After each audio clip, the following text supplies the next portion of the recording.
সন্দেশখালীর ডন শিবু হাজরা গতকাল হয়েছে গ্রেপ্তার। নেজার থেকে তাকে গ্রেপ্তার করা হয়েছে। কি ঘটেছে সব বিস্তারিত জানাবো। আপনারা দেখছেন top Barasat news YouTube channel. অবশেষে গতকাল গ্রেপ্তার হয়েছে শিবু হাজরা। উত্তর 24 পরগনার নেজার থেকে গ্রেপ্তার করা হয়েছে এই তৃণমূল নেতাকে। শনিবার বিকেলে রাজ্য পুলিশের ডিজি রাজীব কুমার সাংবাদিক বৈঠকের কিছুক্ষণের মধ্যেই তাকে গ্রেপ্তার করা হয়েছে বলেই জানা গিয়েছে।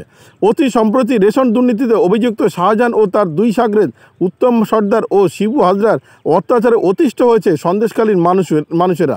দাবানলের মতো তাদের মধ্যে ক্ষোভ উগরে উঠেছে। জ্বলে ওঠে গোটা এলাকা। সম্পত্তি দখল ও গণধর্ষণের অভিযোগে সোচ্চার হন গ্রামের মহিলারা। উত্তম সর্দার ও শিবু হাজরার বাড়িঘর, কারখানা, পোলট্রি ফার্ম আগুন লাগিয়ে দিয়ে পুড়িয়ে দেয় গ্রামবাসীরা। পরিস্থিতি খতিয়ে দেখতে কেন্দ্র ও রাজ্যের একাধিক টিম পরের পর আসতে থাকে সন্দেশখালী পরিদর্শনে। শনিবার উত্তম সর্দার ও শিবু হাজরার বিরুদ্ধে গণধর্ষণের ধারা যুক্ত করা হয়েছে। উত্তম সর্দারকে গত শনিবার গ্রেপ্তার করা হলেও ফেরার ছিলেন শিবু হাজরা। শনিবার ধরা পড়লেন সেই শিবু হাজরা। রবিবার তাকে বসিরহাট মহকুমা আদালতে হাজির করানো হবে, এমনটা বিভিন্ন সূত্রে জানা যাচ্ছে। তবে শনিবার শিবু হাজরা দাবি করেন তিনি অন্তরালে নয়, উন্নয়নের কাজে রয়েছেন। তিনি বলেন, বিভ্রান্তিকর কথা বলছে বিরোধীরা। সাধারণ মানুষ জানেন আমরা কিভাবে মানুষের পাশে থাকি এবং উন্নয়ন করি। গত কয়েকদিন ধরে সন্দেশখালীতে মহিলাদের উপরে নির্যাতনের অভিযোগে তোলপাড় রাজ্য রাজনীতি। গ্রামবাসীদের একাংশের অভিযোগ, তৃণমূল নেতা শেখ শাহজাহানের সঙ্গী বা ছায়াসঙ্গী শিবপ্রসাদ হাজরা ও উত্তম সর্দারের ইন্ধনে দীর্ঘদিন ধরে নির্যাতন চলছে সন্দেশখালীতে। রাতবিরেতে ডেকে পাঠানো হতো মহিলাদের। সংবাদ মাধ্যমে উঠে এসেছে নানান চাঞ্চল্যকর তথ্য। এদিন শিবু হাজরা গ্রেপ্তারির পর তৃণমূলের মুখপাত্র কুণাল ঘোষ বলেন, পুলিশ রাজধর্ম পালন করেছে। বাংলায় বাম জমানা কিংবা বিজেপি শাসিত রাজ্যগুলিতে পুলিশ এই পদক্ষেপ করে কিনা সেই প্রশ্ন তুলেছেন তিনি। সন্দেশখালীতে নারী নির্যাতনের কুৎসা ছড়ানো হচ্ছে বলেও দাবি করেছেন কুণাল ঘোষ।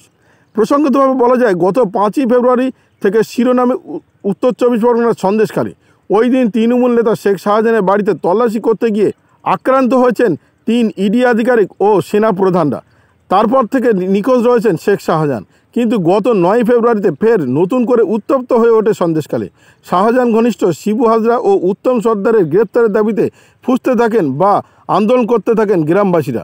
দীর্ঘদিন ধরে চলা অত্যাচারের বিরুদ্ধে আন্দোলনে সামিল হন মহিলারা। অবশেষে সন্দেশখালী ত্রিভুজের 2 অভিযুক্ত ধরা পড়ে গেলেও এখনও অধরা রয়েছেন 44 দিন শেখ শাহজাহান। কবে ধরা পড়বে শেখ শাহজাহান, তাই নিয়ে বারবার আবার ফের দাবি করছেন আন্দোলনকারী সন্দেশখালীর মহিলারা। এখন দেখার বিষয়, কবে হতে পারেন শেখ শাহজাহান, নাকি তিনি অধরাই থেকে যাবেন।